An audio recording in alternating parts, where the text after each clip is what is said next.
மாணிக்கவாசகப் பெருமான் திருவாய் மலர்ந்தருடைய திருவாசகத்தில் நீத்தல் விண்ணப்பம் என்கிற பகுதியில் சில பாடல்களை நாம் சிந்தித்து கொண்டு வருகிறோம். இன்றைக்கு பாடல் எண் 19.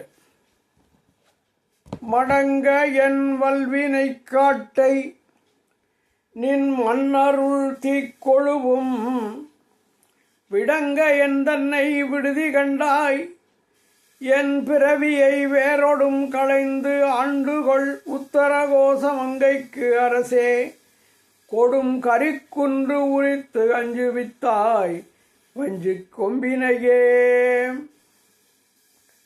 இந்த பாட்டில் மடங்க அப்படின்னு வருது. மடங்கன்னா முற்றிலும் ஒழியுமாறு, ஒடுங்கி ஒழியுமாறுன்னு அர்த்தம். எது ஒழியுமாறு? என் வல்வினை காட்டை, என்னுடைய கெடிய கொடு தீவினையாகிய காட்டை நின் மண் அருள் தீக்கொழுவும். ஒரு காடை அழிக்கணும்னா தீயை பற்ற வச்சுட்டுருவாங்க. காட்டு தீ அப்படின்னு சொல்கிறோம்ல, அது காட்டை முழுவதும் அழிச்சிடும். அது மாதிரி உன்னுடைய அருள் என்கிற அந்த தீயினால என்னுடைய வல்வினை காட்டை முழுவதும் அழித்துவிடு அப்படிங்கிறார். விடங்க, விடங்கன்னா என்ன அர்த்தம்? விடலைன்னு சொல்கிறோம்ல, ஆண்மை உள்ளவன், நல்ல அழகானவன், ஆண்மை உள்ளவன், அதுதான் விடங்கன். என் தன்னை விடுதி கண்டாய், அப்பா என்னை விட்டுறாதேன்னு சிவபெருமான்கிட்ட வேண்டார். என் பிறவியை வேரோடும் களைந்து ஆண்டுகொள், என்னுடைய பிறவியை வேரோட வெட்டிடு. செடியில் ஒரு கிளையை வெட்டினா மறுபடியும் வளர்ந்துடும். அடியில் அறுத்து எடுத்துட்டோம்னா கூட மறுபடியும் முளைக்கும். இப்போ பூமியை தோண்டி வேரோட எடுத்துடணும், அப்போ தான் அது வராது. அது மாதிரி என் பிறவியை வேரோடும் களைந்து ஆண்டுகொள், வேரோடு களைந்து என்னை ஆளாக கொள்ள வேண்டும். உத்தரகோச மங்கைக்கு அரசே கொடும் கரிக்குன்று உரித்து அஞ்சுவித்தாய் வஞ்சி கொம்பினையே. உமையம்மை அஞ்சுமாறு ஒரு யானையை உரிச்சாராம். யானை எங்கேருந்து வந்துச்சுன்னு கேட்குறீங்களா? கயாசுரன் என்பவன் பிரம்மதேவனை குறித்து தவம் இருந்து வரங்கேட்டான். அவர் சொன்னார், அப்பா நீ யாரோட வேணாலும் போய் போரிடு, சிவபெருமான்கிட்ட மட்டும் போயிடாத அப்படி. தேவர்கள் இவனுக்கு அஞ்சி ஓடி காசி நகருக்கு போய்விட்டார், சிவபெருமான் இருக்கிற இடத்துக்கு. அங்கே காலசம்மார மூர்த்தியாக இறைவன் இருக்கிறான். அங்கே போயிட்டாங்க. அங்கே போன உடனே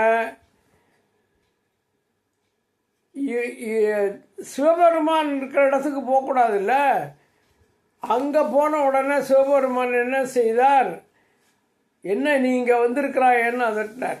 இவன் யானை வடிவத்தில் இருந்தவன் சிவபெருமானை தூக்கி விழுங்கிட்டான். அப்போ சிவபெருமான் அந்த யானை உருவத்திலிருந்து, அது பெரிய குன்று மாதிரி இருக்குது, அந்த உருவம் மலை மாதிரி இருக்குது, அதுக்குள்ளேருந்து அந்த வயிற்றை கிழிச்சிக்கிட்டு வெளியில் வந்து யானையினுடைய தோலை உரித்து போர்த்தி கொண்டார். அதை பார்த்த உமையம்மை அஞ்சி நடுங்கினாள் அப்படிங்கிறது வரலாறு. அதைத்தான் இங்கே சொல்கிறார், அஞ்சுவித்தாய் வஞ்சி கொம்பினையே. வஞ்சி கொம்புங்கிறது வஞ்சி கொம்பு போன்ற இடையுடைய மெல்லிய உமையம்மை, அவளை அச்சமடைய செய்தவனே அப்படின்னு. நமக்கு திருச்சேரையில் திருநாவுக்கரசு சுவாமிகள் இந்த முழுங்கப்பட்ட சிவபெருமான், அவருடைய கால பைரவர், அவருக்கு ஒரு துதி பாடுறார். விரித்தபல் கதிர்கொள் சூலம் வெடிபடு தமறு கங்கை தரித்ததோர் கோலகால பைரவனாகி வேளம் உரித்து உமை அஞ்சக் கண்டு வெண்திருமணிவாய் விள்ள சிரித்தருள் செய்தார் சேரை சென்னறி செல்வனாரே. இது அப்பர் சாமி பாட்டு. அதனால் இந்த வேடம் முறித்த செய்தியை அங்கே சேர்த்து அவர் பைரவனாகி வந்து வேடம் முறித்தார்னு சொல்லுகிறார். இது இந்த பாட்டில் வருது. அடுத்த பாட்டு கொம்பர் இல்லா கொடி போல். இது பாடல் எண் 20. பாடலை புத்தகத்தை திறந்து வைத்துக்கொண்டு பாடலை பார்த்து கேட்கிறவர்களுக்கு மட்டும்தான் என்னுடைய பேச்சு பயனுள்ளதாக இருக்கும்.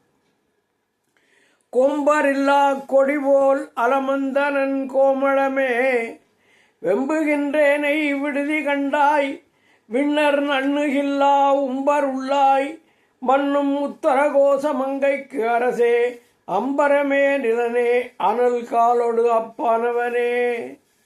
கொம்பர் இல்லாத கொடி அப்படின்னா ஒரு தாவர கொடி கொழுகொம்பு இல்லாட்டா என்ன செய்யும்? எதை சுற்றி படரும்? தவிக்கும். அப்படி கொழுகொம்பு இல்லாத கொடி போல நான் வருந்துகிறேன் அப்படிங்கிறாரு. கொம்பர் இல்லா கொடி போல அலமந்தனன். அலமறுதல் அப்படின்னா வருந்துதல். கோமளமே. கோமளம்னா என்ன தெரியுமா? கோமளம்னா அழகானவன், இளமையானவனேன்னு அர்த்தம். சிவபெருமானை பார்த்து கோமளமேன்னு கூப்பிடுறார். வெம்புகின்றேனை விடுதி கண்டாய் வாடுகின்ற அடியேனை விட்டு விடுவாயோ? விடல் ஆகாது அப்படிங்கிறது அவருடைய உள்ள கிடக்க. விண்ணர் நண்ணுகில்லா உம்பர் உள்ளாய். விண்ணர்னா வானவர்கள், விண்ணோர். அவர்கள் அணுக முடியாத, நண்ணுகில்லான்னா அணுக முடியாத, உம்பர் உள்ளாய் உயரத்தில் இருக்கிறாயப்பா. மண்ணும் உத்தரகோச மங்கைக்கு அரசே. உத்தரகோச மங்கை என்கிற திருத்தலத்திற்கு அரசனாக இருக்கிற பெருமானே. அம்பரமே நிலனே அனல் காலோடு அப்பு ஆனவனே.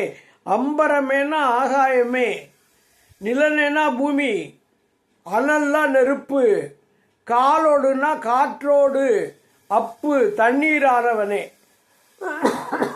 நிலம், நீர், நெருப்பு, ஆகாயம் என்ற 5 பூதங்களாக இருக்கிற பெருமானே என்று இங்கே சொல்லுகிறார். அதனால கொம்பு இல்லாத கொடி போல நான் வருந்துகிறேன். அப்படி வெம்புகின்ற என்னை நீ விட்டுவிடாதே. விண்ணவர்கள் நண்டுகில்லா உம்பரிலே உயரத்திலே நீ இருக்கிறாய்.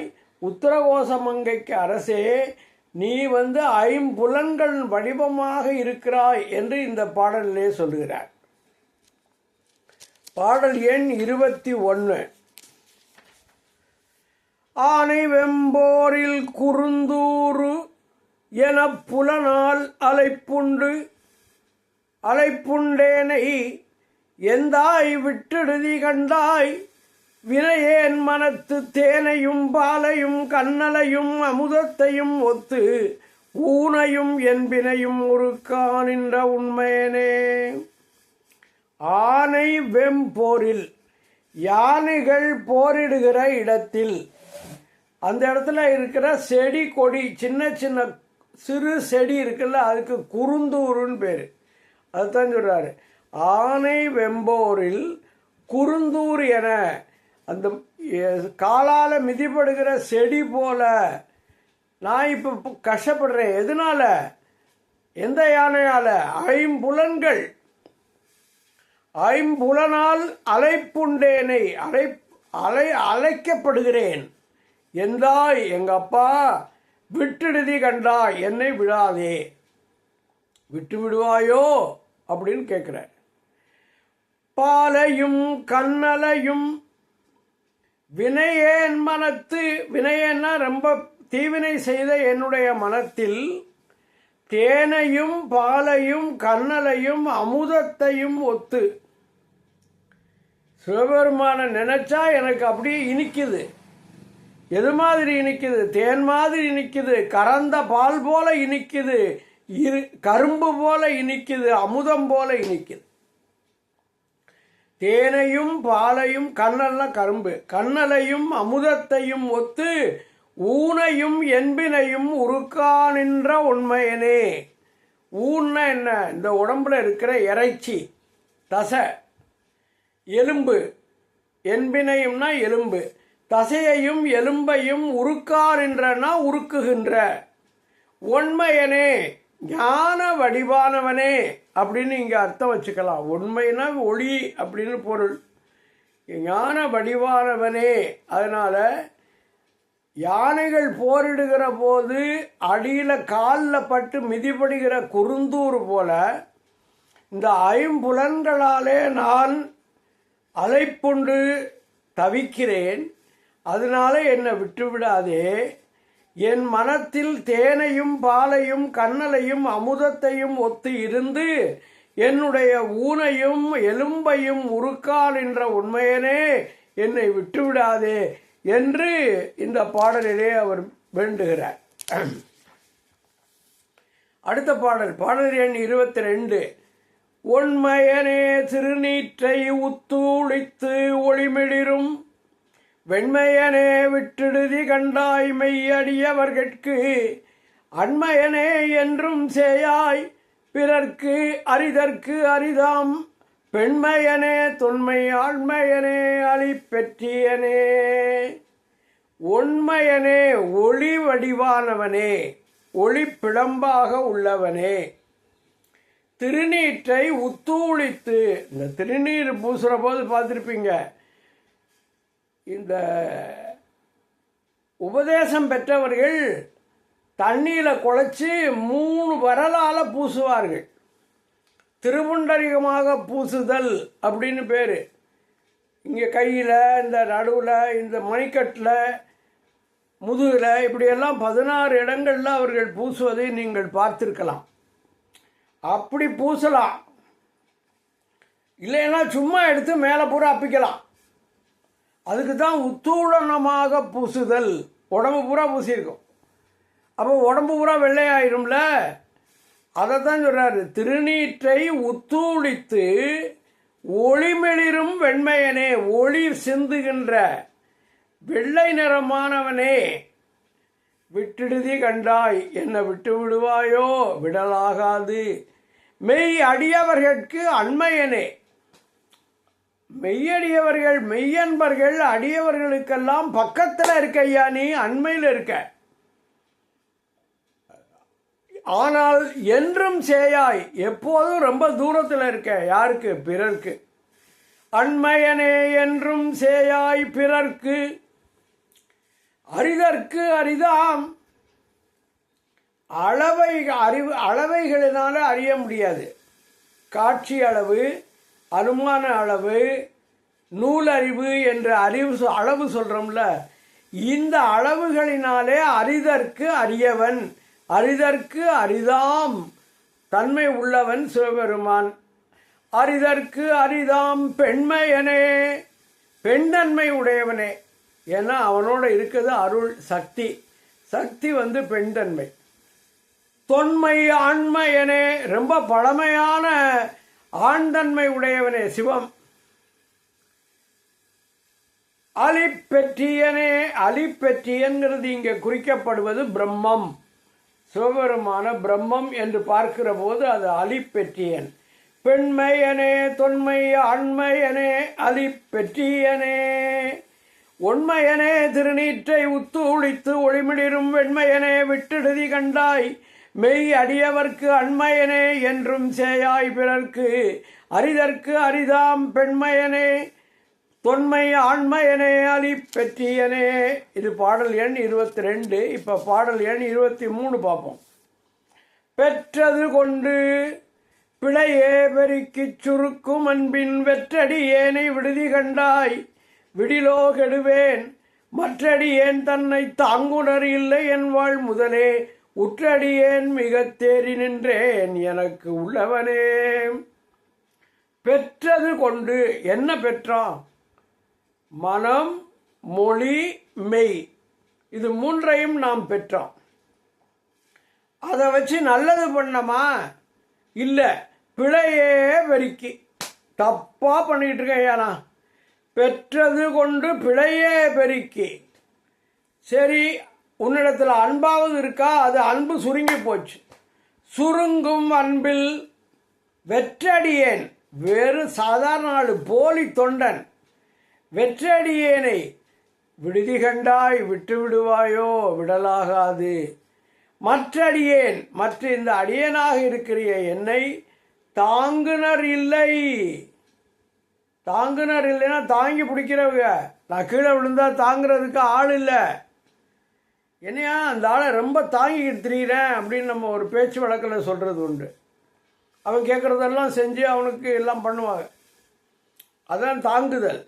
மற்ற அடியேன் தன்னை மற்ற அடியேனாகி இருக்கிற என்னை தாங்குனர் இல்லை. எனக்கு வேற கதி இல்லைன்னு அர்த்தம். என் வாழ் முதலே என்னுடைய வாழ்க்கைக்கு முதலாக அடி முதலாக இருப்பவனே, கேபிட்டலே நீ தப்பா. உற்றடியேன் உன்னுடைய மிக தேறி முற்றடியேன் மிக தேறி நின்றேன் நீதான் எனக்குன்னு சொல்லி நான் இப்போ நம்பிக்கிட்டு இருக்கேன். உற்றடியேன்னா அடியேன் உற்று கவனித்து ஆராய்ந்து நின்னை பெரிதும் தெளிந்துள்ளேன், மிக தேறி நின்றேன். எனக்கு உள்ளவனே, எனக்கு உள்ளத்தில் விளங்கும் ஆதரவாளனே, நீ தான் ஆதரவுன்னு சொல்கிறாரு. ஏன்னா என்னை தாங்கிறதுக்கு வேற ஆள் கிடையாதுன்னு முன்னால் சொல்லிட்டார்ல. அதனால எனக்கு உள்ளவன் நீதான். பெற்றது கொண்டு பிழையே பெருக்கிச் சுருக்கும் அன்பின் வெற்றடி ஏனை விடுதி கண்டாய். விட்டா என்ன ஆயிரும்? விடிலோ கெடுவேன். விட்டுட்டேன்னு வச்சுக்க, அதோட ஒழிஞ்சேனா. விடிலோ கெடுவேன் மற்ற அடியேன் தன்னை தாங்குனர் இல்லை. என் வாழ்முதலே உற்று அடியேன் மிக தேறி, ரொம்ப உற்று கவனித்து நீதான் எனக்குன்னு நான் கண்டுபிடிச்சிருக்கேன், தெளிந்திருக்கிறேன். தேறி நின்றேன். எனக்கு உள்ளவனே, என் உள்ளத்தில் உள்ளவனே, எனக்காக உள்ளவனே, நீ என்னை காப்பாற்றுவாயாக அப்படின்னு என்னை விட்டுறாதேன்னு சொல்லி திரும்ப கேட்குறார். அப்புறம் பாடல் எண் 24. உள்ளனவே நிற்க இல்லன செய்யும் மையல் துளனி. அதாவது தகுதி உள்ளதெல்லாம் நிற்கிது, அதை ஒன்றும் பண்ணலை. இல்லன செய்யும், தகுதி இல்லாததை செய்கிறேன். அதனால நான் யார்? வெள்ளை மனது உடையவன் இல்லை. வெள்ளலனேனை விடுதி கண்டாய். உள்ளனவே நிற்க இல்லன செய்யும் மையல். மையல்னா என்ன தெரியுமா? மயக்கம். துளனினா ஒரே பெருத்த ஆரவாரம். மயக்கமும் ஆரவாரமும் உடையவன் நான் அப்படின்னு சொல்றார். உள்ளனவே நிற்க இல்லன செய்யும் மையல் துளனி வெள்ளலேனை விடுதி கண்டாய். வெள்ளலேனைன்னு என்ன அர்த்தம்? தூயோன் அல்லாத சிறியவனாகிய என்னை விட்டு விடுவாயோ அப்படின்னு கேட்கிறாரு. விடல் ஆகாது அப்படிங்கிறது பொருள். வியன் மாத்தடக்கை. வியன்னா அகன்ற, பெரிய, மானாலும் பெரிய. மாத்தடக்கை மிகப்பெரிய துதிக்கை. பொள்ளல் நல் வேளத்து. பொள்ளல்னா பொள்ளுதல்னா துளையிடுதல். அப்போ இங்கே பொள்ளல்னா துளை உள்ளன்னு அர்த்தம். இந்த தும்பிக்கையில் துளை இருக்குல்ல, அதனால மாத்தடக்கை பொள்ளல் நல்வேளத்து துளை உடைய நல்ல யானையின் வியன் உரியாய் அகன்ற தோலை உடையவனே. புலன் நின்கண் புலன்கள் உண்பால் போதல் ஒட்டா. என்னுடைய ஐம்புலன்களும் உன்னை சாராதபடி இந்த உன்னை சார வேண்டும் என்று நான் நினைக்கிறேன். ஆனால் உன்னை சாராதபடி இந்த ஐம்புலன்களும் என்னை வேறு திசையில் செலுத்துகின்றன. அப்படி தவிக்கிறையா. மெல்லனவே மெல்ல சூழ்ந்து மொய்க்கின்ற நெய்க்குடம் தன்னை எறும்பெனவே. ஒரு இடத்துல குடம் இருக்கு, அதில் நெய் இருக்கு. அதில் மெல்ல மெல்ல மெல்ல இந்த எறும்புகள் நல்லா மொய்க்க ஆரம்பிச்சிடும். அது மாதிரி நான் உன்னை சாராமல் இந்த ஐம்புலன்களால் வருகிற ஆசை என்கிற எறும்புகள் என்னை சூழ்ந்து கொண்டுகிறவே நான் என்ன செய்வேன் அப்படிங்கிற மாதிரி சொல்கிறார். அதனால் உள்ளனவே நிற்க, தகுதி உள்ளன மட்டும் நிற்க, இல்லனவே செய்யும் தகுதி இல்லாத எல்லாவற்றையும் செய்கின்ற மையல் மயக்கத்தையும் துளனி ஆரவாரத்தையும் உடைய வெள்ளலனை தூயோ நல்லாத சிறியனாகிய என்னை விடுதி கண்டாய். விட்டு விடுவாயோ விட்டு விடாதே. பொள்ளல் நல்வேளத்து உரியாம். பொள்ளல்னா துளை உள்ள தும்பிக்கை தன்னிடத்திலே வைத்திருக்கிற யானையின் தோலை புலன் நின்கண் போதலொட்டா என்னுடைய ஐம்புலன்களும் முன்பக்கம் போக விடாமல் வெள்ளெனவே மொய்க்கும் நெய்க்குடம் தன்னை எறும்பெனவே மெதுவாக அந்த நெய்க்குடத்தை மொய்க்கின்ற எறும்புகள் போல என்னை இந்த ஐம்புலன்களும் வேறு திசையிலே திருப்பி விடுகின்றனவே, நான் என் செய்வேன், என்னை விட்டுவிடாதே என்று கெஞ்சுகிறார். அடுத்த பாடல் எண் 25. எறும்பிடை நாங்கூழ் என. போன தடவை நெய்க்குடத்தை சுற்றி எறும்பு, இப்போ நாங்கூழ் புழுவை சுற்றி எறும்பு. இப்போ நாங்கூழ் புழுவை சுற்றி என்ன ஆகுது? இந்த ஐம்புலன்களால் வருகிற ஆசை நாங்கூழ் புழுவை எறும்புகள் அரிப்பது போல என்னை அரிக்கின்றனங்கிற செய்தியை இந்த பாட்டில் சொல்கிறார். எறும்பிடை நாங்கூழ் என புலனால், புலன்னா ஐம்புலன்கள், அரிப்புண்டு கொஞ்சம் கொஞ்சமாக தின்னு விடுது ஐம்புலன்களும். அலந்த வெறுந்தமியேனை, அலந்தனா வருந்திய, வெறுந்தமியேனை ஒன்றுமில்லாத தனிப்பட்ட மனிதனான என்னை விடுதி கண்டாய் விட்டு விடாதே. வெய்ய கூற்று ஒடுங்க. வெய்ய கூற்றுனா வெம்மையான யமன், கொடிய யமன் ஒடுங்க. உறும் கடிப்போது அவையே. அந்த மார்க்கண்டேயர் கதை இங்கே ஞாபகப்படுத்திக்கணும். மார்க்கண்டேயர் போய் சிவபெருமானை பிடிச்சிக்கிட்டோன்னா அவருடைய சிவபெருமானுடைய திருவடி தானே அந்த யமனை உதச்சிச்சு. அந்த சொல்கிறார் அதை. வெய்ய கூற்று ஒடுங்க உறும் கடிப்போது. உறும் கடிப்போதுன்னா அந்த கூற்று ஓடும்படி செய்த, போதுன்னா திருவடி மலர்கள், அவ்வளோதான். கடிப்போது அவையே, அவற்றையே. உணர்வு உற்றவர், அதையே நினச்சிக்கிட்டு இருக்கவங்க யார்? உற்றவர். உற்றவர்னா கிரியை செய்கிறவர்கள்னு அர்த்தம். உறும் கடிப்போது அவையே உணர்வு உற்றவர் உம்பர், அவர்களுக்கு மேலே உள்ளவங்க. அவளுக்கு மேலே உள்ளவங்க யாரு? கிரியைன்னா இது சரியை செய்கிறவர்கள் உற்றவர். அடுத்தது உம்பருங்கிறது கிரியை செய்கிறவர்கள். அப்புறம் மறுபடியும் ஒரு உம்பர் போட்டார், அது யோகம் செய்கிறவர்கள்.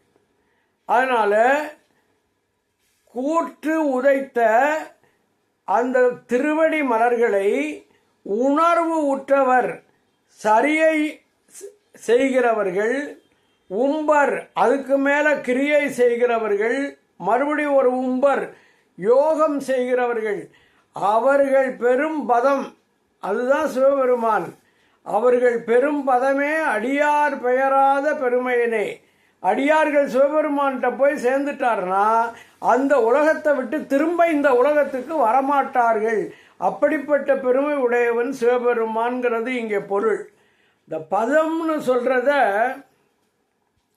சாலோகம், சாரூபம், சாமீபம், சாயுச்சியம்னு 4 பதம் சொல்லுகிறார்கள்.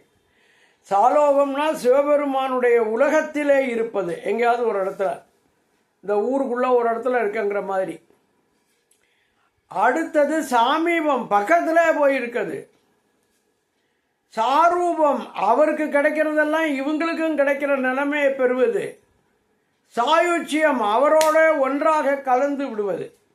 இப்படிப்பட்ட பதங்களை எல்லாம், பத முத்திகளை எல்லாம் தருகின்ற பெருமான் அப்படி பத முத்திகளாக நீ இருக்கிறாய்னு பாடுறாரு. உறும் கடிப்போது அவையே உணர்வு உற்றவர் உம்பர் உம்பர் பெரும் பதமே. அடியார் பெயராத பெருமையனே. அடியார்கள் உன்னிடத்திலே வந்து சேர்ந்து விட்டால் திரும்பவும் இந்த உலகத்துக்கு வராத பெருமை உடையவனேன்னு அர்த்தம். இது பாடல் எண் 25. இப்போ 26. பெருநீர் அற சிறுமீன் துவண்டு ஆங்கு நினைப்பிரிந்த பெருநீர்மையேனை விடுதி கண்டாய்.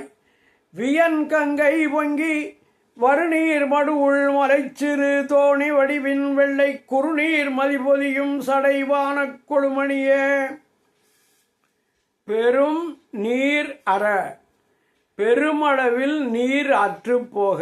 ஒரு குளம் இருக்குது, அதில் தண்ணி இருக்குது, தண்ணிக்குள்ளே மீன் கிடக்கு, சந்தோஷமாக அது உயிர் வாழும். வெயில் காலத்தில் அந்த தண்ணி முழுக்க வற்றி போய் அந்த நிலம் வெடிப்பு ஏற்பட்டு விட்டதுன்னு வச்சுக்கோங்க. இந்த மீன் என்ன செய்யும்? தண்ணி இல்லாமல் துடிக்கும். அது மாதிரி நான் இருக்கேங்கிறாரு. பெருநீர் அற சிறு மீன் துவண்டு ஆங்கு. துவண்டாங்குன்னா துவண்டது போலேன்னு அர்த்தம்.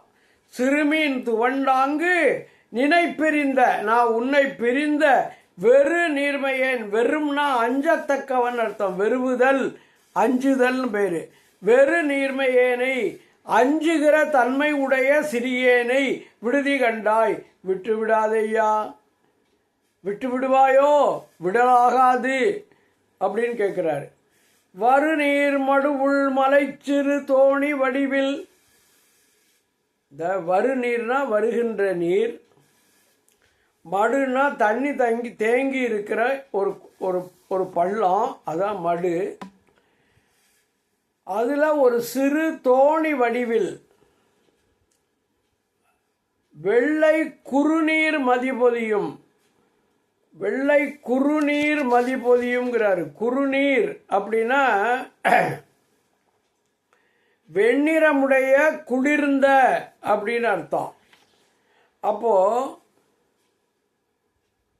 வானக்கொழுமதியே, பெரிய ஆகாயத்தில் பார்த்தா சிவபெருமான் தெரிகிற மாதிரி ஒரு கற்பனையை பண்ணுறாரு.